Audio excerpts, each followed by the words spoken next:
Welcome to the new Neon Pavilion set. I've moved, as I mentioned briefly in my last video, so this is what the videos are going to look like from now on. It might change up a little bit. I still have some ideas of ways I could improve this, but for now, this is what you're going to get. Are you ready to get this party started? What's up everyone, welcome back here at the Neon Pavilion. My name is Niklas and we are getting dangerously close to the Junior Eurovision 2024. With only a couple weeks until the contest this year, it made me want to go back and relive some of the contests of the past. And I thought it could be fun to make some videos talking about some of the past contests. And today I want to start and talk about the Junior Eurovision 2016. Because for those who were around and were Junior Eurovision fans at the times, it was a bit of a weird contest, wasn't it? And in case you weren't around for the Junior Eurovision in 2016, and this is the first time that you're gonna see anything from this contest, buckle up because it's going to get very interesting. Now, before we get into the contest itself, I do want to kind of set the scene of what it was like being a Junior Eurovision fan here in 2016. In the early 2010s, the contest was struggling, pulling no more than 12 countries every single year, and there was a lot of fear that the contest would end up eventually getting cancelled.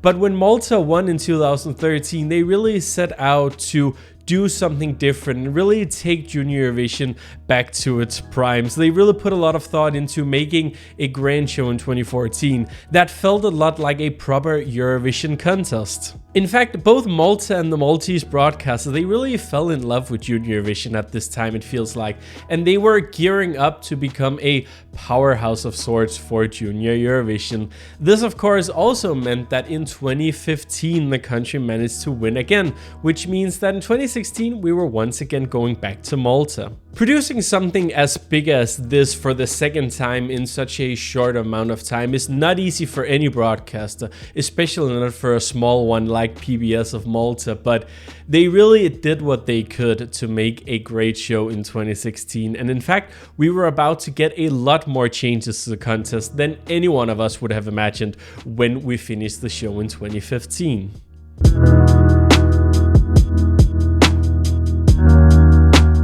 I think both the EBU and PBS, the Maltese broadcaster, they really wanted to shake things up. They really wanted to make Junior Eurovision more sustainable and try to figure out if there were any changes that could be made to the format that could bring in more viewership. But another thing that might be a reason why so many changes happened exactly this year was because there was indeed a change of leadership at the Junior Eurovision this year.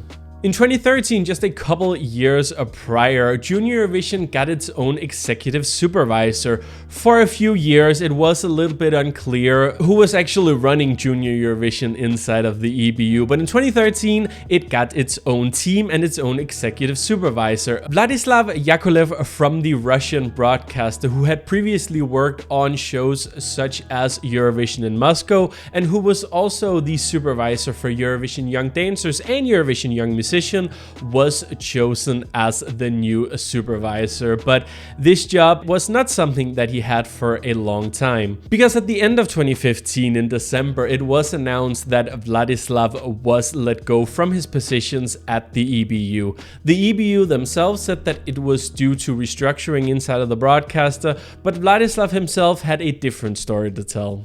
I was fired today. I was fired because I dared to question the tender procedure. I dared to question where and how the EBU members' funds are being used, and many other questions to my direct management about their acts towards the Eurovision events. I do remember when this was happening, and it was quite a big thing in the Junior Eurovision community. Let me know if you want a separate video about this at some point, because it would be something that I would be interested in talking about. Also because you quickly realize that a lot of the issues put forward by the Junior Eurovision team at this time is actually a lot of the same issues that we still see at the EBU today, so definitely let me know if you want to know more about that. But this did mean that Jon Ola Sand, who was the current executive supervisor of the Eurovision Song Contest, was also put in charge of the Junior Eurovision. And in April of 2016, it was announced that Malta would be hosting once more. But during this time, we also got the first news of the year, the first change of 2016, which was that the show would be moving away from its primetime slot on the Saturday evenings and to a Sunday afternoon. Of course, we've gotten used to that at this point, with Junior Eurovision being on a Sunday every single year since up until this year. But when this was announced, this was a huge deal and not something anyone had ever seen coming. It felt strange to move it because in some way it almost felt like, you know, they were putting Junior Eurovision as less of a priority because it wasn't in that primetime slot. However, the argument from the EBU was that it was a more fitting time for a children's programming and hopefully could open the doors and make it easier for broadcasters to actually take part. The venue for the contest was announced at the Mediterranean Conference Center, which was noticeably smaller than the shipyard turned Eurovision venue that they hosted the contest in 2014. And in general, we had seen Junior Eurovision for 2 years move to these bigger venues. And now all of a sudden, we were once again in a theater with less than 2,000 spectators. They did make some sort of vague statement that the Mediterranean Conference Center wouldn't be the only place where they hosted it, and in fact the Junior Eurovision would take place multiple places across Valletta, but this never really happened, except for the fact that when introducing the songs, we got a small clip of a kid saying, "Hello, I'm standing in front of this thing, and our next performer is this one," which I don't think that classifies as hosting it across multiple locations, but I'll let you decide. Another thing was the age of participations being changed, going from 10 to 15 years old over to 9 to 14 years old. But the big change announced earlier that year, for the first time in the history of the contest and for the first time in a Eurovision singing competitions since the 90s, there would be no televote at the Junior Eurovision this year. Instead, the jury would be split up, meaning that you had an adult jury with 5 industry professionals and a kids jury with 5 children in every single country. This was branded as "we are giving the kids even more power," pretty much non-acknowledging the fact that there wouldn't be any televote this year. A lot of speculations around the time, and I think still to this day, was that the reason for taking away televote was that in some of the countries taking part, there just simply wasn't viewership and enough people voting to really give a valid result. And I can kind of see that if you look at some of the numbers of who was actually watching Junior Eurovision at this time. Having a typical televote where each country get from 1 to 12 points, I can see many reasons why you could deem a vote invalid. They have sort of figured it out now, but around this time, this was a very big deal, which is understandable because for the many fans watching this show, it felt weird that they wouldn't be able to vote on their favorites, but luckily this was announced way before we actually got the participating countries, so I think they did the right thing there at least. Oh yeah, we did also get one more change to the voting, probably the strangest of the bunch, and that was that in 2016 we would get introduced to an expert jury. The broadcaster, or EBU I guess, decided to pick some people that they thought were experts in the field who would give their own set of 1 to 12 points. Don't worry, we'll get back to this later in the video. In the end, Junior Eurovision 2016 saw 17 countries participating, but it could have actually been more. Back in the beginning of 2016, when a lot of these changes were announced, PBS also claimed that 18 countries would be taking part in the contest that year, but in the end we only had 17, but I don't think necessarily the 17 countries that we did get were the ones that they were expecting to take part all the way back in April when it was announced first, because something I found that I didn't know about when researching from this video was that in 2021, so not too long ago, an article in the Maltese paper Times of Malta actually came out that shed a little bit of light on not only PBS, the Maltese broadcaster at the time, but also some facts about the Junior Eurovision in 2016 that we didn't know about. John Bundy, who was the CEO at PBS at the time of the Junior Eurovision, told that originally PBS was going to be paying for 6 countries, paying for their participation fees to take part in the Junior Eurovision. This was a deal that was made before he got into power, and when he got into power and realized that this was going on, he tried to get PBS out of these commitments. In the end, he managed to make it so they only paid for 4 of the countries, but a host broadcaster paying the participation fee for other countries taking part, that's not something that I think we've ever heard about before, and it feels shady, it feels weird, and I get why he tried to get out of it. This video isn't going to turn into a whole talk about the public broadcaster of Malta at this time, but apparently during this interview it was also mentioned that during a period of 2 years the broadcaster spent over 10,000 euro on lunches, so clearly there were some shady things going on inside the broadcaster, and hosting Junior Eurovision 2 times in such a short amount of time and really putting in the money and the effort both years probably wasn't the best thing and probably didn't do too good for the broadcaster at the time, but yeah, it's interesting to look back at. But even with all these changes, even with everything going on, I think a lot of people, myself included, were very excited for the show to be returning to Malta, especially after they had Junior Eurovision in 2014 and did a wonderful job hosting there. But let's look a bit at the show itself, shouldn't we? The show, just like many other Eurovision shows at the time, opens up with postcards shots around Malta, and then we get to meet our house dancers of the afternoon. You're going to see these dancers a lot, by the way.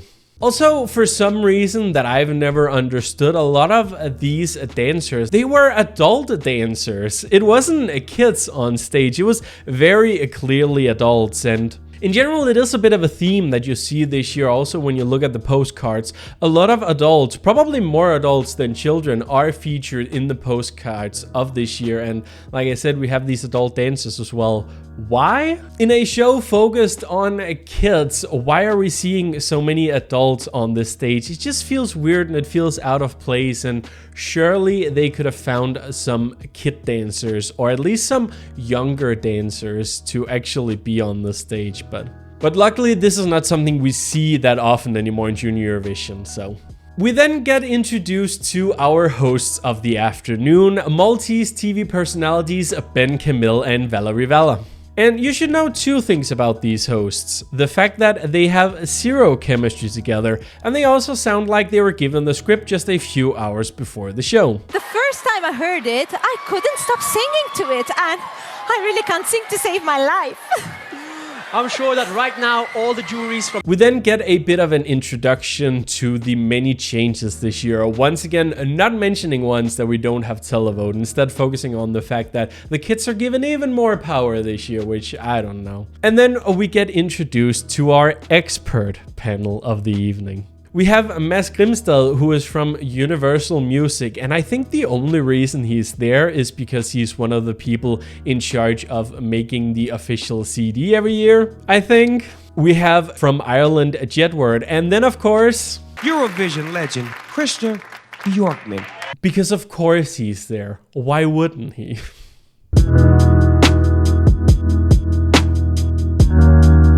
Right, should we talk about the songs? Let's talk about some of the songs. I'm not going to talk about all of them, but I have picked out a few songs that I think we should talk about. And let's start with one of the fan favorites of the year, that being Armenia's Anna Hidden Mary and the song Tarbe.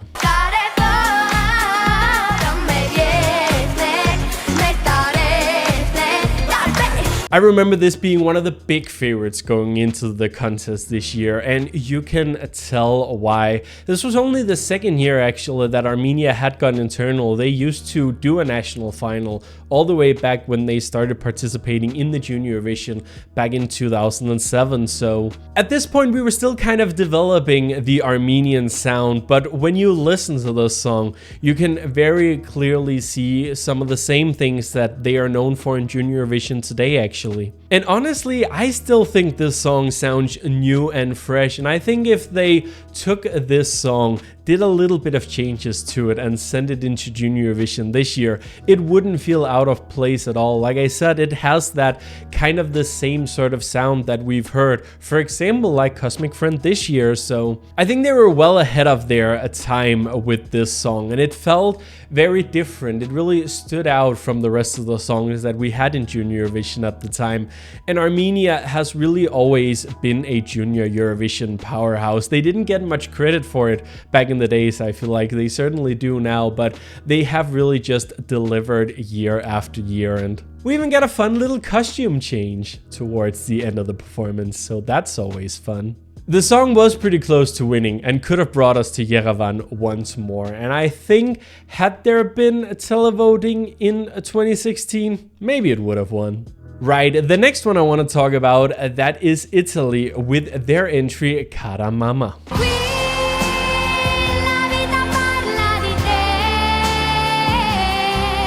The song really came out of nowhere. This was around the time when Italy was first entering Junior Eurovision, and we didn't really know if they were there to stay or not, right? They never really announced anything during this era that they were gonna participate. All of a sudden their song just dropped on YouTube and they were like, here it is. And Cara Mama was just like that. But this is a very beautifully well-crafted ballad. And I think what it does very well is that it bridges that gap between being a very beautiful song that adults can listen to, but also having a topic that kids can relate to. It bridges that gap beautifully, in my opinion, and very much deserved the third place that it ended up getting. Surprisingly though, it only came 6th with the adult jury. I would have expected it to do way better there because vocals are on point, music is on point, the lyrics I think are rather nice as well, and of course the Italian language being perfect for songs like this. So I'm a little bit surprised the song didn't do better with juries, and if it had done better, maybe Italy would have won again. Before we move on to some of the other songs I want to talk about, I think we should just briefly go back to the dancers that I mentioned in the beginning, because something I noticed as well that I had almost forgotten when actually watching this contest back is the fact that during the little breaks we get in between songs when the hosts are talking, the dancers, they're just there in the background, just dancing, sometimes with music, sometimes without music, but they're there every single time. Why? Just why? I don't get that. It looks strange, it feels strange, and I remember me and my friend who were watching it together at the time, it was one of the things that we pointed out and we were like, that's really strange, isn't it? And no one ever acknowledges that they're there. The host doesn't acknowledge them. We don't get a zoom in on them or anything. They're just there as a backdrop. It's very strange. It looks very strange. Go and watch the contest or just watch a bit of it and realize how strange it actually is.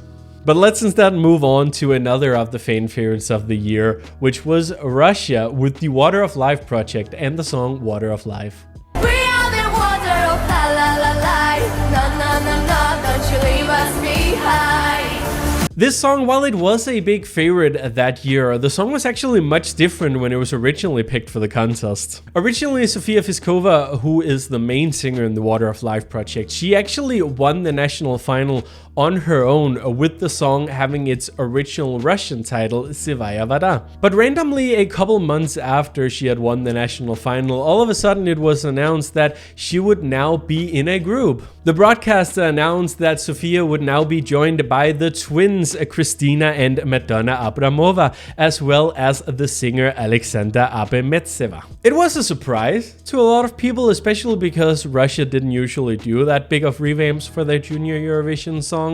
And I think it also came as a surprise that we were all of a sudden getting these names that were fairly unknown for Junior Eurovision viewers. And the three girls here, they hadn't even been in the national final, so it's not like they came from there. And I do remember that it actually also caused a bit of a controversy, and a lot of people speculated that this was the work of the broadcaster and not something that Sofia had liked at all, especially because people quickly noticed that in a lot of the interviews, the three new girls were talking a lot, and Sofia just looked like she didn't want to be there.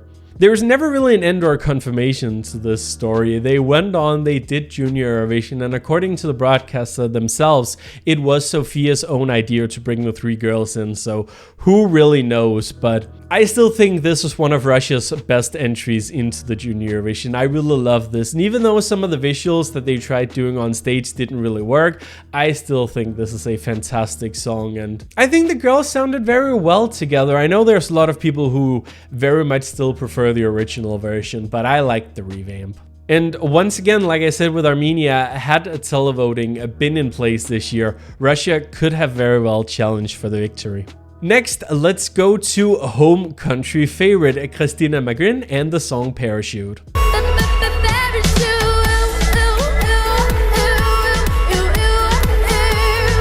And we're gonna stay with the drama just a little bit with this one as well, because there was a bit of a controversy around this song as well that I don't think a lot of people remember. Originally, Christina was actually supposed to be joined by 5 dancers on the stage, and you can see that when you go look at the clips from the first rehearsal. She does indeed have dancers on stage, but for some reason during the second rehearsals, those dancers were gone. Once again, thanks to Times of Malta, I was able to pull out an old article actually mentioning this, and the article mentions that some of the parents of these kids were very upset about the fact that they were told last minute that they wouldn't be getting on the stage anyway, and I totally understand that. Imagine rehearsing for weeks and weeks on end, possibly, you know, skipping a school assignment or skipping school days to rehearse for your big chance to not only be on national television, but to be on international television. And then on the week of the show, you get told, now we're gonna scrap you because it doesn't really work. That was the only explanation that the broadcaster ever gave, was that they looked at the rehearsal and felt like the dancing just didn't fit in with their vision and they wanted to try it without dancers. And I feel like you could have made that discovery way early in the process and possibly saving these girls from the experience that it is thinking that you're going to be on this big stage and then just getting pulled from it just days before the show. I think it was a wrong move to do, especially when you think about that Parachute, in my opinion at least, was never really gonna challenge the victory. And they also probably didn't have the funds to host one more. They were probably gonna do it if they had won, but I don't think it would have been good for the broadcast either. So I think this isn't the big Eurovision where there's lots of money and fame involved. I think they should have been nicer to these girls and just let them go and do their dance on the stage with Christina, despite the fact that I may think it didn't fit the performance too well, but that's just my opinion. Parachute itself, it's an alright song. It's not one of Malta's best entries. And I think one of the reasons why the song falls apart is during the chorus where she sings parachute, which just makes it sound like she's singing ew, ew, ew. I want to talk about the eventual winner, Georgia, in a second, but before that, I want to give 2 honorable mentions to countries that really dated their performances and showed that we were indeed in 2016. So my honorable mentions goes to both Serbia and Belarus for bringing hoverboards on stage. Remember this time in like human history here in 2016 when hoverboards were the shit? Everyone and their mother had a hoverboard. We even had hoverboards at the Eurovision Song Contest when Mons performed his new single Fire in the Rain. He was on a hoverboard for whatever reason. It really dates this program when you look at those hoverboards and think, huh, that was really one of the big fads of the 2010s, right? Now let's get to it. Eventual winner Georgia with Mariam Mamadashvili and her song Seo.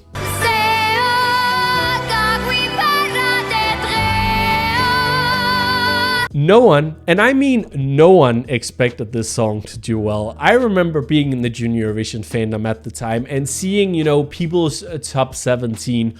No one had the song in their top 5. In fact, most people had it in their bottom 3 or 4. So I think there was really only one person who really knew what was going to happen. The then admin of ESC Plus, who kept telling everyone on the team, I was part of ESC Plus at that time, and she kept telling everyone that we should not play down Georgia because she has seen the rehearsals and this is 100% jury bait. And in a jury only year, this could very well be the winner, and she was right. I do think the song gets a lot more slack than it really needs to, at least it did back then. Sure, it is a little bit dated, but it also feels very much like the style of song that Georgia has been known for sending since. Had Georgia sent this song today, I do think there would at least be a part of the fandom that would like the song a lot more than people did back then. And I do think people were a lot harsher about this song than they needed to be back in '1. This is not one of the worst Junior Eurovision winners ever. I'm pretty sure on that. And Mayam is just so talented, and she really managed to capture both the audience and the viewers at home. She had a lot of stage presence, and you know, it takes a lot for a girl that age to sell a song like this and make it interesting and make you want to listen for 3 minutes. But she really did that, and I do think she deserved that victory. Would she have won the contest with televote or even the later online vote being in place? Probably not, but I do still think the song deserves its victory.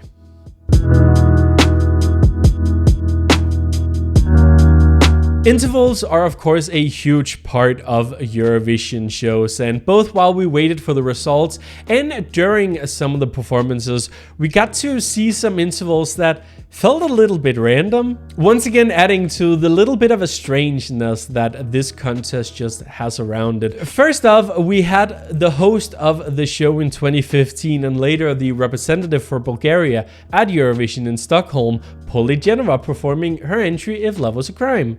And I sort of get that right. She was the host the previous year. The Bulgarian broadcast and the Maltese broadcaster worked closely together on the contest in 2015. The viewers will know who she is, I guess, so kind of makes sense, but it also feels a little bit weird to have a show showcasing the 4th place contestant of Eurovision that year. But anyways. We also had Jedward performing their newest single at the time, Hologram, which again, I sort of get that. It was probably in the contract. It was probably why they agreed to do the expert jury thing, was that if they could promote their new single. So I guess I'll give them a pass on that, except for the fact that the expert jury should have never been there. But we'll move on. And then we get not 1, not 2, but I feel like almost 3 Destiny interval acts. Destiny, of course, being the winner of the Junior Eurovision the previous year and the reason why we were in Malta. First off, we got a performance of the song Fast Life, which was a song that was actually, for some reason, also included on the official 2016 album on streaming platforms.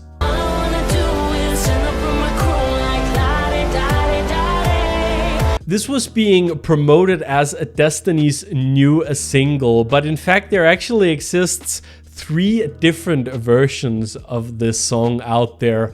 2 of those being by Bulgarian artists, which makes sense because this song is indeed written by Borislav Milanov, who, for some of you, that name will definitely ring a bell. Here is some of the songs that he has written for the Eurovision Song Contest, and he's written a bunch of other songs for national finals as well. He kind of tried to be the Eastern European equivalent of Thomas Gison at some point, but after the pandemic, he just kind of fell off, and I've wondered since then, where is Borislav Milanov? Where is Symphonics Records? Where are they?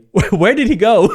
But my favorite part of this is not the fact that the song for some reason is being performed in the next door room, which is also where they had the green room located because they couldn't actually fit the green room into the small place where the contest was actually being held. It's not the fact that while she's performing in there, the dancers that we've gotten all too familiar with at this point are just like doing a little dance routine on the main stage. Why are they there? Why is she not there? It doesn't make any sense, any of these. But this is my favorite part. No, my favorite is when Valerie goes to introduce the song while looking down at her cue cards. Here is last year's winner, Malta's own Destiny, with her new single, La Di Da Di. Did she forget Destiny's name? Hopefully she just forgotten what the song was called, right? It's just a very unfortunate moment for her, but not her worst one. We'll get back to that. We, of course, later on in the show get a performance of Not My Soul, the previous year's winning song, but the third and a final Destiny interval act is actually the Common song. And I know that sounds weird, but the Common song, while of course we have the kids performing together on stage, about 40% of the song is this pre-recorded segment of Destiny rapping. The unspoken words of children who live in a world where no one's hearing. I get that they were proud of their winning song and they were proud of Destiny, but she didn't need to be in this interval at all. The voting sequence was always going to be a little bit interesting this year just because we didn't know what kind of votes we would get. We didn't know how in sync the adult jury and the kids jury would be. I didn't mention this in the beginning, but I feel like one of the reasons why they decided to split the vote up was that in this year, of course, in 2016 in Stockholm, we were presented with a new way of announcing the votes at the Eurovision Song Contest. And of course, they wanted to use that the Junior Eurovision as well. So by splitting up the adult and the kids jury, they get to do that as well. So what we get is basically the adult jury, we get those with spokespersons, everything, and then we have the kids jury where all the points are added together. So we started off with the adult jury, and very quickly there was an image forming that Georgia would be the big winner of the adult jury. But we also get a perfect reminder that it is once again 2016, the year of the twins, and we get not just one but two dabbing spokespersons. And they're kids, so I won't judge. But it once again very much dates this program. Also, towards the end of this voting sequence, you can very clearly tell that it is mainly Maltese people being both in the arena but also in the green room that also had some audience members there, because every time Malta scores like 1 or 2 points with one of the juries, you can definitely hear the booing in the hall. And even as we get closer to the end and people start to realize that Georgia is very much taking a lead here in the adult jury, you also start hearing people boo at Georgia, which gets a reaction, understandably, from Mariam. Georgia!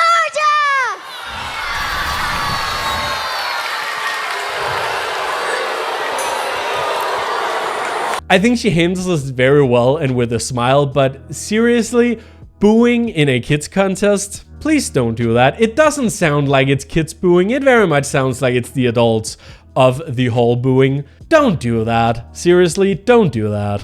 Then we get treated to the points from the expert jury, and there isn't really much to say here. I don't really get why they were introduced, and I don't get what the purpose of them were. At least if they had given some comments with their votes, or just given some comments in general other than, "Oh, the performance were fantastic, love to see it." I feel like, you know, when you get juries like this in national finals, they are usually there to comment on the acts and give them encouragement. These are just kind of there. Mes, he gives 12 points to Italy, Krista gives his 12 points to Belarus, and Jedward gives their 12 to Russia, because even Irish representatives don't want to give 12 points to Ireland. Editor's note: yes, this joke would have been funnier if I had made it last year before Ireland actually sent something good to Eurovision, but I'm keeping it in anyways. And honestly, I think the most interesting thing here is actually the fact that none of the expert juries had Georgia in their top 3, so I guess there's something to think about. I did try to look at the results and try to pull out the expert juries to see if it had really made a difference with or without them, and there isn't that big of a difference. The top 3 would have stayed the same, and in fact, the countries that really benefited from the expert jury are the countries that got high remarks from them. So sure, it would have changed a few places around, but not too much. And then we finally got to it, the exciting part of the afternoon. Who was going to take the victory? Would Armenia, who at this point was in second place, would they be able to take that win? Everyone was biting their nails. We were getting one by one the results, because remember when this system was first announced and first being used in the Eurovision Song Contest, you didn't get the points from like jury last place and going up. You got them from who got the least amount of points to the max amount of points. So we get to the end, we find out that Armenia is the country getting the most amounts of points, and we are about to start the suspense until Valerie messes up, announces how many points Armenia has gotten, and tries to pretend like she didn't do it. And I have 110, and I have so many points to give, but... Everyone watching at home had figured it out at this point. Everyone has a calculator. I'm sure the only ones who really felt the suspense were likely the people in the hall who didn't hear her doing this mess up. But yeah, if Malta ever hosts a Eurovision Song Contest, I don't think she's getting the call.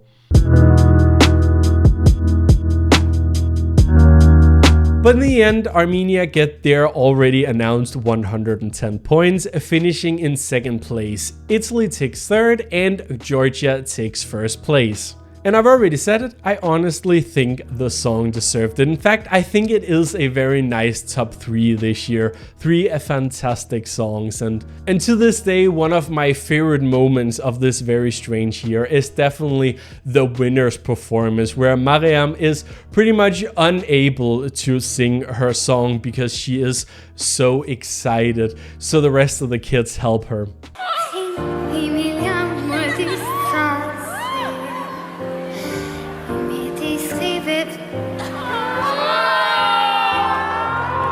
I don't think she expected this victory at all, and I don't think the Georgian broadcaster expected it either.